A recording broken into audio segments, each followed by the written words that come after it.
Assalamualaikum warahmatullahi wabarakatuh. Waalaikumsalam warahmatullahi wabarakatuh. Alhamdulillah bertemu lagi di channel Bincang Danang Sasongko. Wah, itu diciptain sama teman-teman yang ada di sini katanya Bincang Danang Sasongko, ya, bicara tentang pendidikan, pengasuhan, perlindungan, merdeka belajar dan beraneka ragam tentang dunia PAUD.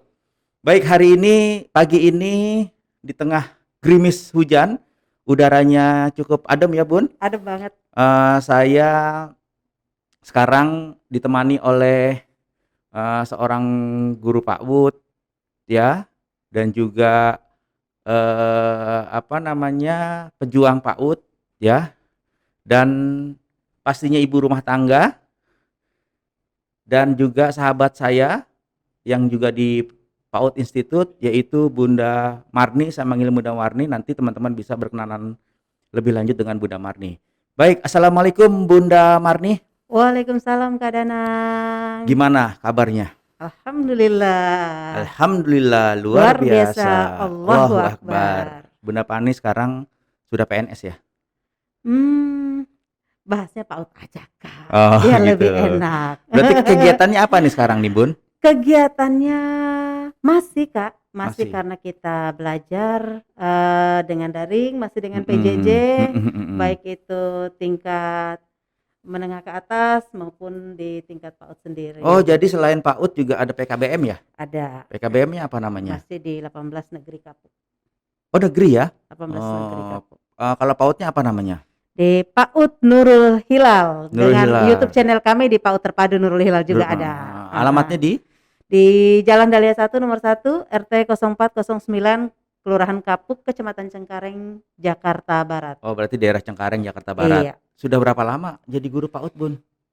Kalau berbicara jadi guru PAUD itu sebelum saya nikah, Kak. Sebelum nikah? Iya. Umur berapa?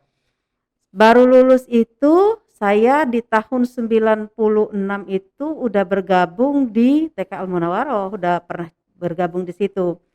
Terus saya ngalih kerja, akhirnya harus kembali lagi ke PAUD dari tahun 2010. 2010. Iya. Gitu. Bun, ini kan jarak kita udah 1,5 meter ya. Iya. Kita bisa buka ininya atau pakai ini aja? Boleh, Kak. Kita buka aja ya. Boleh. Oke, kita buka ya, karena prokesnya sudah terpenuhi 1,5 meter, dan juga sebelum masuk sini cuci tangan udah ya? Sudah cuci tangan, juga hand sanitizer. Jadi boleh dong ceritain lahirnya di mana, terus SD, SMP, SMA itu di mana? Aslinya mana? Oke, Kak. Saya turun gini aja Kak ya? Iya, gitu aja udah. Baik, assalamualaikum warahmatullahi wabarakatuh. Kak Danang, nama saya Sumarni. Saya kelahiran Tente. Tente itu ada di Bima. Bima itu di pelosok Nusa Tenggara Barat. Nusa Tenggara Barat, Bima ya. Jadi iya, asli Bima. Bima. Orang tua Bima. Bima. Bukan karena tugas ya? Bukan. Karena jadi asli. Ya, saya lahir di sana, tetapi sampai SD saya kemudian kembali ke Jakarta. Sekolah di Jakarta mulai dari lanjut SMP hingga SMA. sampai selesai. Dimana? Sampai sekarang. Tepatnya di mana? SMP saya melanjutkan di SMP Negeri 56 Lawai. Tinggalnya di Cengkareng atau? Dulu awalnya di Tanjung Duren. Di Tanjung Duren. Tanjung Duren, iya. Di Cengkareng sejak kapan? Cengkareng saya sejak menikah. Oh, sejak menikah iya. Ya. Berarti sebelum di Cengkareng itu, sebelum menikah, Bunda sudah jadi guru PAUD ya? Sudah. Sudah tinggal di Tanjung Duren pada saat itu. Apa yang didapat dan dirasakan jadi guru PAUD? Apa ya? Itu kepuasan ya. Nggak bisa kita hitung sama yang namanya nominal. Materi. Jadi apa ya? Pada saat kita berhadapan dengan anak-anak itu ada, mungkin dibilangin jiwa keibuan pasti, tetapi juga ada rasa tuh ketemu anak-anak itu dalam artian luar biasa. Saya rasa kita sama anak-anak ya, anak-anak itu kan polos. Jadi mereka mengungkapkannya itu nggak ada tambah, nggak ada kurang. Apa yang mereka rasa itu yang mereka ungkapin. Betul. Mungkin kalau orang dewasa mengungkapnya mungkin ada tambah atau merasa nggak enak sama kita. Tetapi pada anak PAUD, apa yang dia rasa pada saat itu, itulah yang mereka ungkapkan. Ya, apa yang menarik dari itu? Yang menarik kita tadi Kak. Kayaknya enak bicara dengan jujur Enak, gitu ya. jujur, tidak Hmm. ada tambahin A, Kurang. B, C, tidak ada kurang pada saat mereka tidak suka. Pada saat saya misalnya saya tidak rapi atau gimana, mereka, "Ibu guru kok hari ini kok kurang cantik ya?" Gitu. Jadi dia langsung Jadi ngomong mereka ya. langsung menilai, dengan Heeh. menilainya mereka ya benar-benar melihat figur kita. Makanya kita Hmm. pada saat ketemu dengan anak-anak PAUD, hati-hati, figur kita itu mereka sangat perhatikan. Mereka menilai kita dari atas sampai bawah, itu anak-anak. Jadi dia teladankan, dia tiru, makanya harus hati-hati. Hati-hati. Kita Hmm. kenapa? Apa yang kita lakukan terhadap anak-anak, yang Mm-mm. kita ucap kepada anak, itu yang mereka lakukan.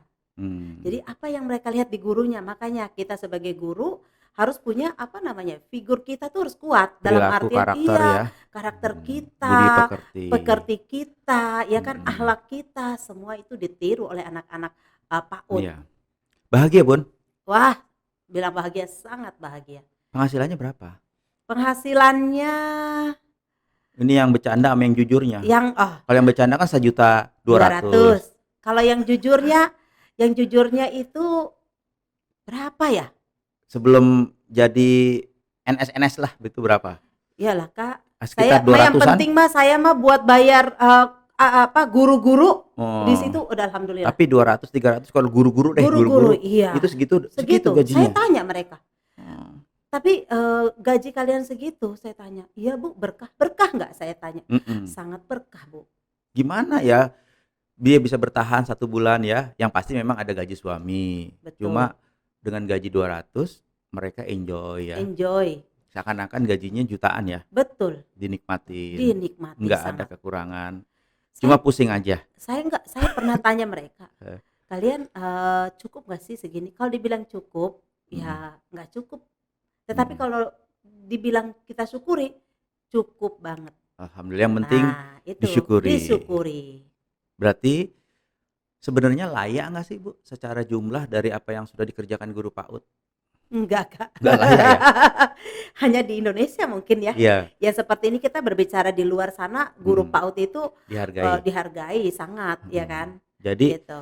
Terus terang memang nggak layak ya? Nggak layak. Harusnya bisa lebih ya? Harusnya, karena ini kan fondasi Kak. Dasar. Bahkan itu yang harus lebih mahal bayarnya. Harusnya, tetapi berbicara tadi fondasi dasar malah jauh lebih murah. Tapi Allah mengirimkan rezekinya dari berbagai penjuru mata angin. Betul, dari berbagai penjuru mata angin buat guru-guru PAUD. Itulah yang bikin pemerintah tuh nggak pusing ngurusin guru PAUD gitu. Jadi dibayar, yang penting dibilangin guru PAUD nanti amal ibadahnya besar, guru PAUD nanti bahagia, cukup digituin mereka bahagia. Cuma kan nggak cukup hanya dikasih semangat. Betul. Tapi tetap harus dikasih perhatian. Betul, gitu. harus diperhatikan. Terus gimana tentang kompetensi guru-guru PAUD di Nurul Iman?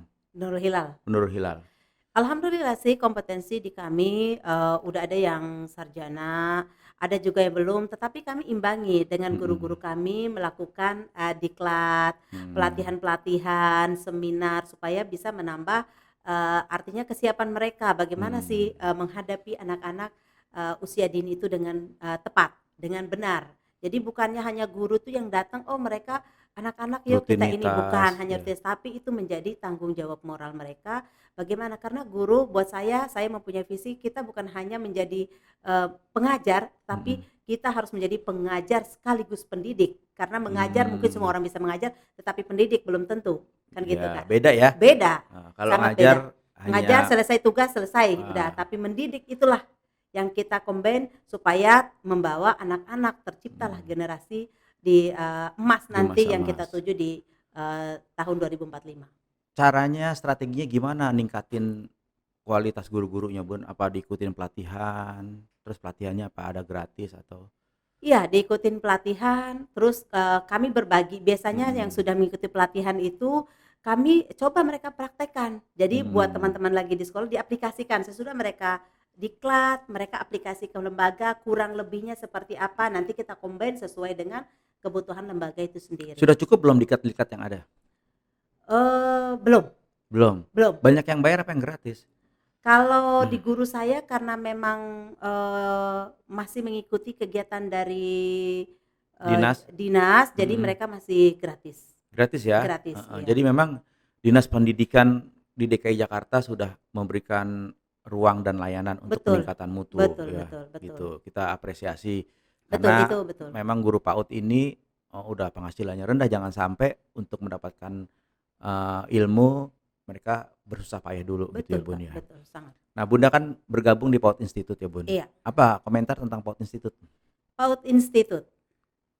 PAUD Institute itu seolah saya itu berada di dalam lingkaran yang baru, yang Mhm, membawa perubahan, baik itu perubahan dari saya pribadi mhm, maupun perubahan buat lembaga saya sendiri, iya, gitu. Dalam artian kenapa saya mengatakan seperti itu?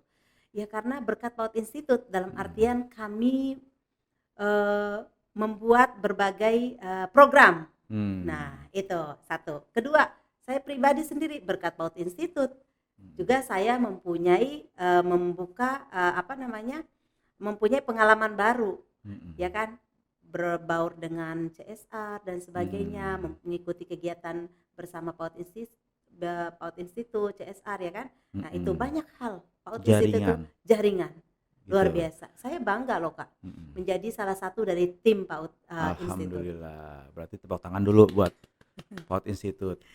Baik, Bun. Nah, ini sekarang saya mau bahas ini sebenarnya yang saya tuh kagum ya sama Bu Marni, ketangguhannya sebagai guru PAUD, juga sebagai ibu rumah tangga, dan satu lagi adalah kegigihannya untuk bisa, melawan dari penyakit yang diderita oleh Ibu Marni gitu.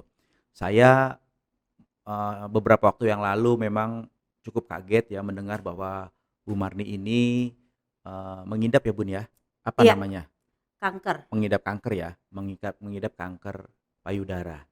Ya, kemudian saya cukup kaget gitu dan, saya merasa apa, berempati kepada Bu Marni, tapi saya melihat kesininya Bu Marni begitu tangguhnya dan katanya sih, dokter bilang, Bu Marni sudah punya perubahan yang lebih baik, bahkan untuk kontrol aja sekarang hanya butuh setahun sekali. Nah, ini Bu Marni, saya mau nanya ya, kapan mulai tahu atau terdeteksi kanker payudara?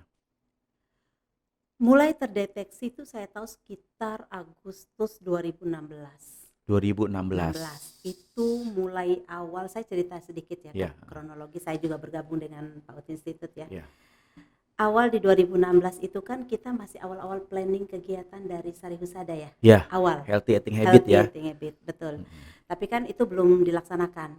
mhm, Nah, pada saat itu saya terdeteksi di bulan, mhm, eee, Agustus. Akhirnya saya mencoba konsul, mhm, akhirnya saya diberi rujukan, kemudian, saya di bulan Oktober, saya ingat di bulan Oktober itu saya harus melaksanakan operasi. Tetapi saya apa yang dirasain yang pertama apa, yang apa dirasakan deteksinya itu seperti apa? deteksinya hanya benjolan aja, Kak. Kiri, kanan, Kanan, hanya ada benjolan aja, mungkin eee, sebesar, jempol ya, kurang sebelah lebih jempol, sebesar. sakit gitu ya? Enggak sakit, Enggak cuman sakit? hanya ada benjolan aja Di pada bawah saat ketiak boleh itu. di Enggak, bawah di di payudara, pas Kak, payudaranya, payudara, heeh, iya. Nah, pada saat itu saya coba periksa, terus saya dideteksi, akhirnya, dokter mengatakan, "Oke, kita akan melaksanakan operasi, tapi tunggu waktu." Tapi mhm, berbarengan pada saat itu, sebelum pelaksanaan operasi, mhm, saya mengikuti kegiatan, lomba, di Dinas Pendidikan, heeh, lomba pengelola PAUD. iya, Jadi pada saat itu lucu Kak ceritanya, saya ditelepon dari rumah sakit sekitar jam 11. mhm, Saya dianjurkan untuk jam 2 siang harus masuk ke rumah sakit karena besok mau melaksanakan operasi. operasi, Sedangkan posisi pada saat itu saya mesti mengikuti lomba pengelola mhm, PAUD di Dinas Pendidikan. iya, Akhirnya saya, kebetulan ada penilik, di situ, saya kasih tahu penilik, "Bisa nggak saya nomor saya di lebih cepat? Karena saya mhm. jam 2 harus ke rumah sakit." Penilik menanyakan, "Siapa yang sakit Bu Marni?" "Saya Bu, saya mau operasi." "Hah, serius?" "Serius," saya bilang Jadi gitu. masih kegiatan ya, Bun? Jadi masih kegiatan? Jadi Bun, itu, selain benjolan yang lainnya nggak ada rasa Nggak apa-apa ya? ada, nggak ada, Pusing atau nggak enggak ya? ada Kak, nggak Cuma ada. hanya benjolan Hanya aja? benjolan Heeh. aja. Kalau diperiksa namanya stadium apa? 3. Stadium 3. Ya, Jadi sudah stadium 3 tapi kondisi fisik nggak ada masalah. nggak ada masalah. Oke, lanjut. Gitu. Terus habis itu Lanjut, akhirnya jadi saya, lebih nomor pertama. ya akhirnya saya masuk. Selesai itu saya tuh masih peralatan lengkap. Saya dari dinas, saya masih bawa laptop, semuanya saya masuk ke rumah sakit. Lalu saya diobservasi semua. Terus karena besok jam 11 siang saya harus mulai operasi. Ya, hari apa tuh, inget nggak? Hari apa ya? Mungkin kurang lebih Rabu atau Kamis. Hari Rabu atau Kamis. Itu hari Rabunya. Kamis mau Ya, operasi gitu ya. hari Rabu apa Kamis kayaknya. Kamis Kak dioperasi itu. Terus saya akhirnya dioperasi, itu kan rencana dokter kan hanya mengangkat benjolannya aja. Iya. Karena saya tidak diambil sampel pada saat itu, karena kata dokter angkat benjolan nanti baru langsung cek sampelnya gitu. Pas diangkat sampelnya ternyata saya semua kata dokter harus diangkat. Karena kalau tidak diangkat akan lari menyebar ke batang otak saya. Oh iya. Jadi ternyata benjolan itu ganas. Sudah menyebar. Sudah ganas tapi belum menyebar. Oh iya, belum menyebar. Ganas tapi belum menyebar. Hanya satu ya di kanan. Hanya satu, ukuran kurang lebih hanya 2 kali. Di kanan. Di kanan. Jadi dia belum menyebar Kak. Tapi akhirnya konsul dengan suami, mengatakan ya udah nggak apa-apa gitu. Pada saat itu saya tidak tahu, karena memang pada saat itu saya masih di ruang operasi. Jadi saya itu sesudah pengangkatan benjolan pertama, akhirnya saya harus operasi lagi, pengangkatan keseluruhan payudara saya sebelah kanan. Nah sesudah itu saya selesai operasi, udah Kamis, Jumat itu ya, karena hari Sabtu saya ingat tuh, Sabtu saya ke PAUD Institute harus mengambil susu buat kegiatan awal healthy eating habit. Nah itu di 2000 saya keluar dari rumah sakit tuh Kak. Saya langsung jadi, ke PAUD Institute. Habis operasi itu langsung? Iya langsung. Jadi kondisi saya itu pada saat itu masih lapis perban semua, ya Allah. Gitu. Tetapi pada saat itu saya ambil angkut terus saya balik lagi. Sempat beberapa guru saya kasih tahu gini-gini, udah Bu jangan dilakukan, ngapain? Kalau tahu juga saya nganter deh. Enggak. Buat saya itu merupakan buat saya supaya saya juga nggak terlalu kepikir dengan apa yang sedang saya alami pada saat itu. Jadi saya memang harus menyibukkan diri. Tetapi pada saat itu saya belum tahu pasti Kak, apakah itu ganasnya udah berapa, belum. Karena belum kan tahu. Masih harus menunggu observasi hasil PA, patologi anatomi. Ya, kurang lebih 2 minggu saya baru tahu ternyata saya pun dikatakan grade 3. Jadi setelah pengambilan itu baru ketahuan ya. Grade itu stadium ya Bun? Ya. Stadium 3. Jadi saya itu langsung di itu stadium 3, akhirnya saya kembali harus dibawa ke rumah sakit kanker Darmais. Kemarin karena saya di awal tuh di Pelni. Saya akhirnya harus ke Darmais. Ternyata saya di Darmais belum selesai Kak di operasinya. Masih sekali lagi operasinya. Allahu Akbar. Yang pertama kan sebelah kanan. Enggak, semuanya. Sebelah kanan semua yang diambil semua. Ya. Terus yang kedua di Darmais sebelah kanan juga, tetapi dibersihkan yang berbagai kelenjar getah bening. Jadi kanan saya ke atas itu yang dibersihkan. Itu kelenjar getah beningnya 13 yang dioperasi, yang dibuang. Menyusul itu ya? Menyusul operasi kedua. Jadi kalau misalnya ada kanker itu biasanya ada kelenjar getah bening. Iya, karena kan dari hasil pemeriksaan dokter saya harus observasinya kan itu. Jadi ini yang diangkat. Mungkin beda-beda ya. Tapi kalau saya pribadi ya dari ketiak yang diangkat. Dari tangan ke bawah sampai ketiak itu yang diangkat kurang lebih 13 kelenjar. Itu pun masih harus nunggu hasil lagi Kak. Patologi anatominya. Mengatakan dia menyebar apa tidak. Nah itu. Terus? Dia menyebar apa tidak. Lalu sesudah keluar tuh biasanya kan patologi itu kurang lebih 2 minggu mereka keluar hasilnya. Lalu keluarlah alhamdulillah 13 kelenjar getah bening saya yang diangkat itu alhamdulillah semuanya negatif. Jadi tidak ada penyebaran. Artinya belum ada penyebaran kemana-mana. Jadi pusat kanker saya itu hanya ada di satu titik tadi. Dan 13 getah bening. Getah bening. Itu benjol-benjol ada 13 maksudnya? Iya, benjolannya itu ada 13 biji Kak yang dibuang. Ngerasain nggak sebelum dibuang? Enggak. Oh di dalam dong? Di dalam. Jadi diangkat itu, dikeluarkan. Jadi satu kantung plastik. Kalau nggak diangkat apa katanya? Akan nyebar. dia akan hantam ke batang kepala saya, Saraf. otak. Oh, Iya, itu oke. yang dikhawatirkan. Lanjut, sesudah ketahuan itu baru saya melaksanakan kemoterapi kembali. Kemo. Kemoterapi Yang kembali. pertama operasi. Operasi, lanjut kemoterapi. Kemoterapi yang pertama. Yang pertama. 6 kali saya harus melaksanakan kemoterapi, Kak. Bayangin nggak diapain gitu kemoterapi itu? Pertamanya nggak ngebayangin, Kak. Pada saat itu saya sebagai ibu, saya sebagai istri mungkin belum menerima. Saya berpikir anak saya masih kecil, nanti sama siapa? Saya kagak melo deh kalau udah ngomongin anak gitu, Kak. Anak saya sama siapa? Tapi saya mendekatkan diri saya pada Allah, saya mohon beri petunjuk, beri jalan atas cobaan yang saya alami ini. Akhirnya saya terus mendekatkan diri, akhirnya saya berpikir, oh iya ya, kenapa sih saya harus berpikir anak dan suami? Ada Allah yang selalu ada di samping kita. Iya. Itu, saya nguat itu, Kak. Ada Allah. Apapun yang kita lakukan, apapun yang Allah berikan cobaan buat kita, tidak mungkin Allah memberikan cobaan di luar kemampuan kita. Iya. Itu saya yakin. Akhirnya saya jalanin, Kak. Saya ikhlas, istilahnya kalaupun saya meninggal, saya bilang memang itu udah takdirnya saya. Ya, sudah sepasrah itu ya. Sudah sepasrah. Saya udah pasrah pada saat itu karena kan saya harus melaksanakan ini. Kalau dari saya baca, dari komentar yang lain dan sebagainya, namanya kemoterapi itu kan istilah kasarnya kuat-kuatan. Iya. Orang menjalaninya, fisiknya, betul. Bun, perasaannya lebih berat pada saat menjelang operasi atau pada saat menjelang kemoterapi? Kemoterapi.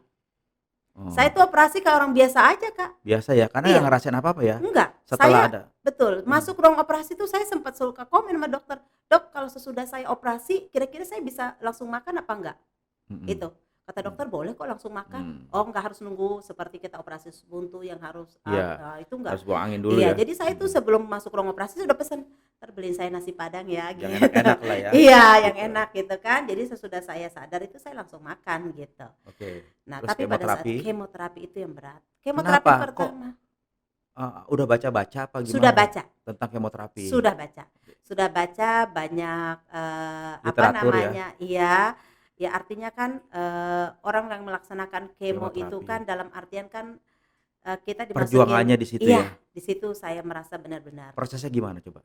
Kemoterapi itu dilaksanakan saya dicek semuanya karena sebelum melaksanakan kemoterapi itu kita kan harus kondisi harus cek semua dulu, Kak, jantung, paru, semuanya, hati, ya semuanya. Jadi kalau udah kondisi baru dokter memberikan kita melaksanakan kemoterapi. Kemoterapi itu saya biasanya saya masuk rumah sakit itu jam 10 pagi sampai jam 5 sore. Saya dimasukin 3 botol obat oleh dokter, tetapi ada satu botol obat itu yang saya tidak boleh gerak tangannya. Kalau bergerak itu akan menyebabkan pembuluh darahnya pecah. Jadi kita ditidurin. Tidur tempat tidur, Kak. Terus dikasih obatnya melalui infus. Terus berapa macam? 3 macam itu. 3 macam. Terus habis itu satu macam itu dikuras, dibersihin pakai infusan lagi, baru masuk lagi obat kedua, baru lagi obat ketiga. Pokoknya dari jam 10 itu kurang lebih sampai jam 5 baru selesai. Jam 5. Prosesnya hanya tentang obat itu tadi obat ya? Itu aja. Infus aja. Selesai jam 5. Jam 5. Rasanya apa? Kalau masuk obat itu kayak kebakar. Tangan. Tubuh semua. Seluruh tubuh. Panas. Jadi kayak di dalam tubuh kita tuh udah ada api. Panas banget, ya? Betul. Karena saya di kemoterapi itu langsung rontok semua rambut saya. Pertama kemoterapi rontok? Iya. Oh, makanya kan ada yang emang rambutnya nggak ada, itu botak tuh emang karena kemoterapi itu? Iya, obatnya itu. Panas ya? Panas.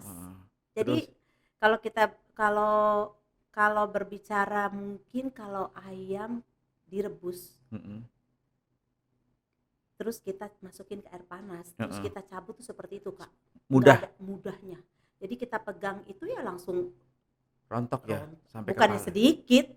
Jadi kayak banyak kita kayak dijambak, ditarik seperti itu. Itu hari pertama. Kemo ya, pertama. Kemo pertama sudah merasakan langsung rambut saya rontok. Selama berapa jam? Itu saya sedih, Kak. Saya nangis. Iya. Sedihnya saya. Tapi saya balik lagi. Kalau saya sedih, penyakit saya makin jadi. Iya. Kalau saya kuatin diri, Kak. kemo pertama itu saya langsung, kebetulan ada wali murid saya yang buka salon. Saya datang ke dia, tolong dong saya dibotakin. Jadi sebelum rambut saya tarik terus habis, jadi saya botakin sendiri, Kak. Iya. Jadi saya botakin supaya Emang pernah nyoba ditarik gitu saat itu, terus langsung cabut semua? iya, Kak, Oh, langsung cabut semua. iya. Jadi saya pada saat itu saya datang ke itu, saya dicukur habis. Jadi dari awal saya cukur sampai selesai itu air mata wali murid saya yang punya salon itu Netes ya? netes. Saking Iya, dia iya. sedih lihat kondisi saya. Iya. Saya bilang, saya nggak apa-apa, saya bilang doain aja, saya bilang. Jadi perasaan takut gimana Bun? Ada nggak sih perasaan takut? Ada, Kak. Oh. Karena saya di kemo kedua itu yang saya mungkin kalau memang takdir saya di kemo kedua itu udah nggak ada mungkin. Gimana memang ceritanya? Karena pada saat di kemo kedua itu karena saya di hari Minggu, kejadian tepat hari Minggu sekitar habis maghrib, itu saya udah nggak bisa napas, Kak. Jadi saya diserang sekujur badan saya sebelah kanan semua. Mulai dari bawah kaki sampai ke atas tenggorokan saya, itu saya diserang. Dokter udah bilang belum nanti dampaknya akan begini Bun gitu? Dampaknya beda-beda. Memang ada salah satunya itu. Iya, Tapi saya Cuma diserang. nggak menyangka sampai Tidak menyangka sampai terserangnya segitu parahnya saya. lemes, Nggak lemes, sakit. saya udah nggak bisa napas, Kak. Jadi saya nggak bisa napas biasa normal, tapi saya hanya lewat mulut. Iya, hanya lewat mulut aja.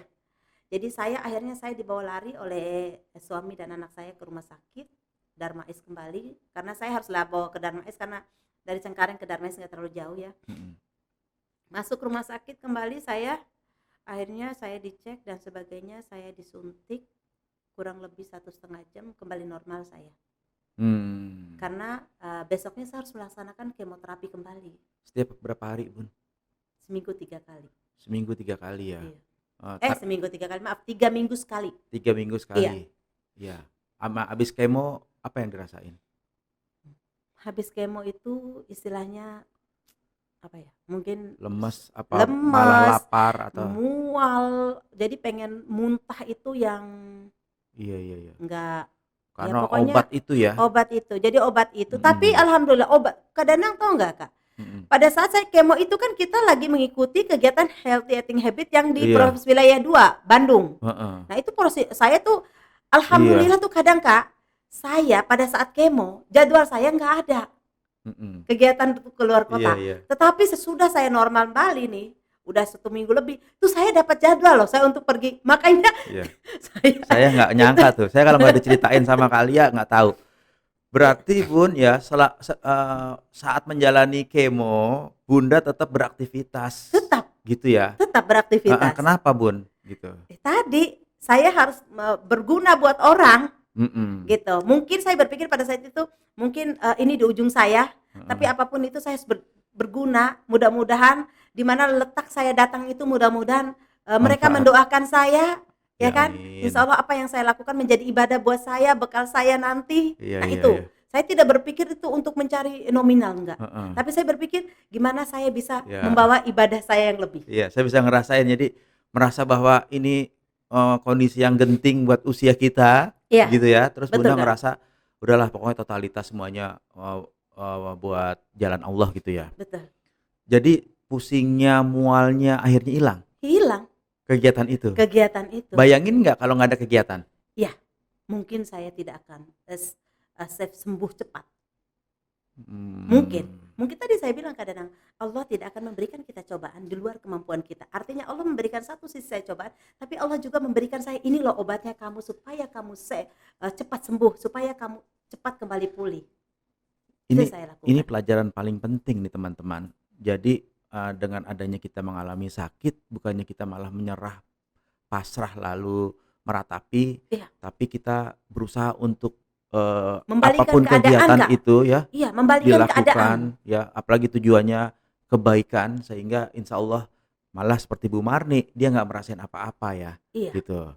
Terus kemo 2, 3, 4 sampai berapa Bun? Sampai 6. Kapan, bulan apa 6? 6 tuh Desember 2018. 6 yang lainnya bisa 10, bisa 6, bisa 9, tergantung beda-beda itu. Iya. Terus bisa Bunda, lebih dari 6. Bunda 6 gitu. Tapi pada saat itu saya oleh dokter kemo saya coba ditanyakan kembali, konsul dengan dokter onkologi saya, apakah sesudah kemo saya harus melakukan kembali penyinaran.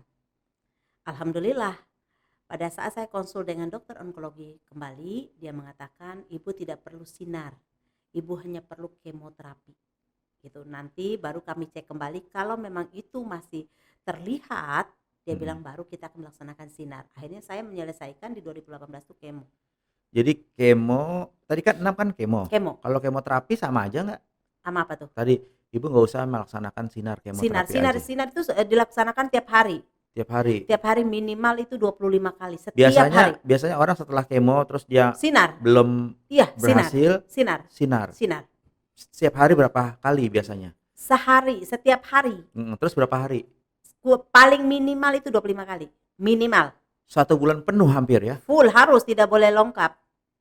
Bunda nggak ngalamin itu? Tidak ngalamin itu. Karena dokter bilang cukup ini kayaknya. Cukup itu. Setelah itu minum obat lagi? Sudah tidak minum obat, cuman saya menjaga pola akhirnya makan. Kembali menjaga pola makan.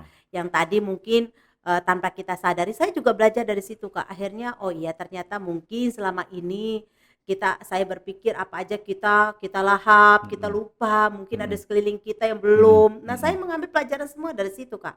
Yeah. Oh ternyata mungkin saya ditegur Allah lewat ini, mungkin ada tetangga kiri kanan kita. Yeah, benar. Nah itu yang membuat hikmahnya ya. Iya, belajar pola dari makannya situ. dijaga. Pola makan dijaga. Pantes saya ajak makan mie ayam gerobak hijau, gerobak coklat nolak waktu itu ya, karena memang saus-saus ya. Betul. Saus yang nggak boleh, betul. Indomie. Iya, saya kurangin. Mie lah gitu ya gitu.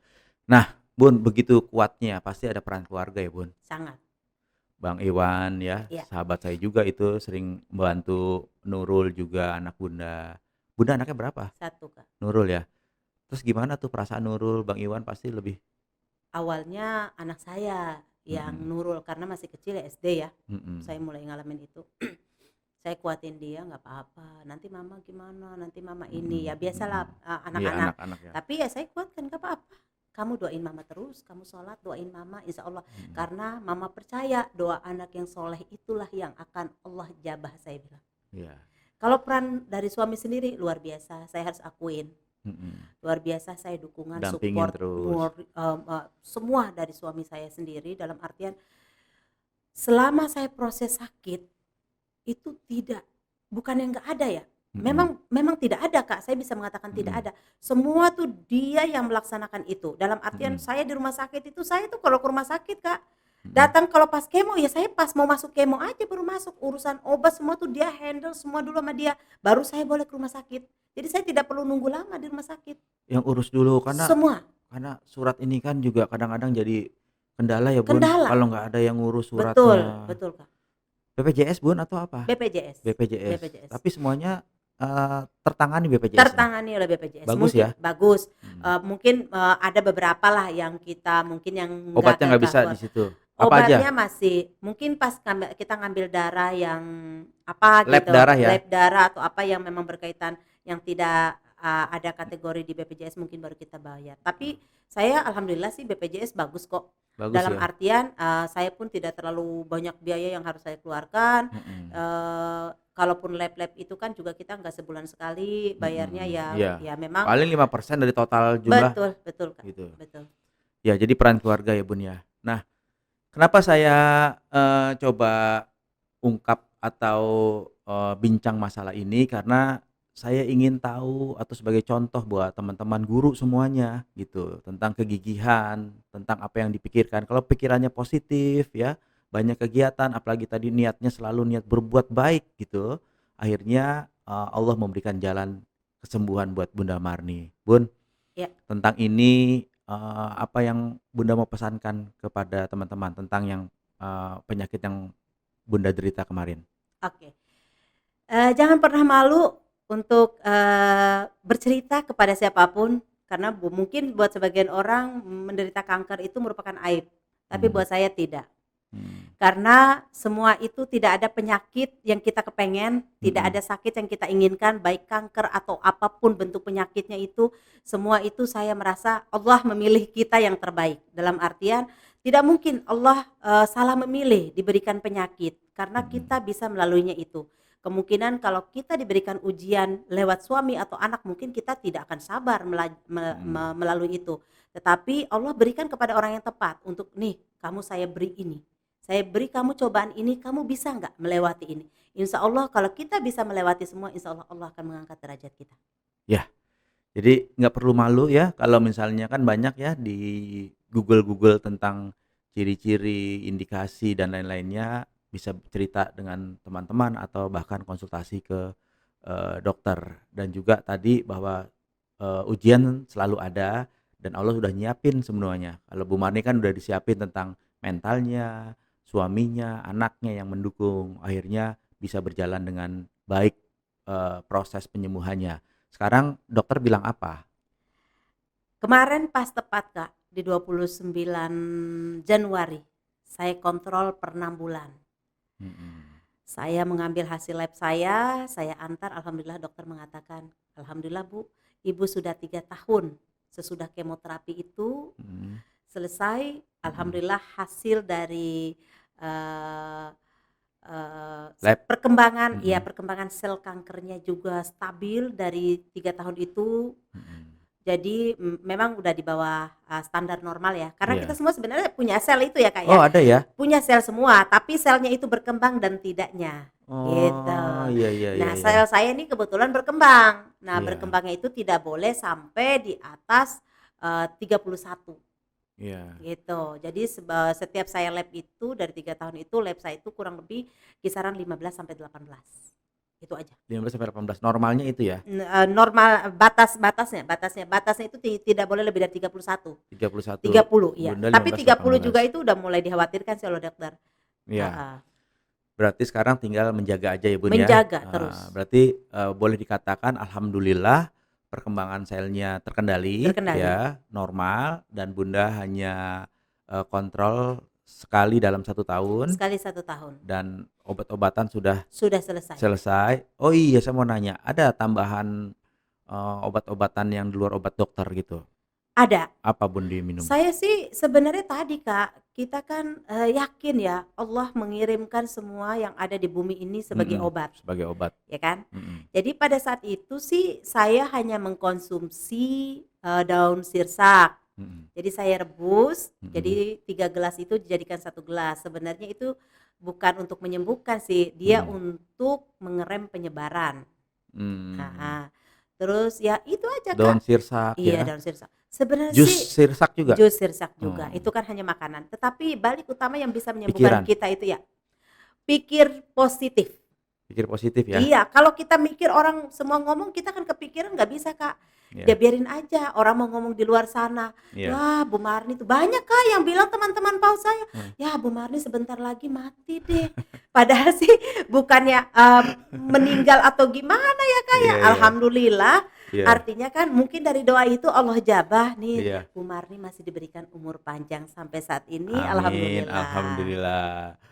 Baik teman-teman, ya hari ini saya banyak mendapatkan pelajaran, banyak mendapatkan semangat dari seorang Bunda Marni yang memang sengaja saya bahas tentang penyakit yang dialaminya, bagaimana dia mengarungi semuanya, berproses sehingga alhamdulillah 29 Januari 2021 kemarin kontrol dan hasilnya cukup baik. Itu Bunda Marni. Bun, makasih banyak ya. Sama-sama Kak. Mudah-mudahan nanti kita bisa cerita lagi tentang hal lain. Betul. Gitu. Kita menyapa ke para guru dan teman-teman semuanya. Salam sehat, salam semangat. Wassalamualaikum warahmatullahi wabarakatuh.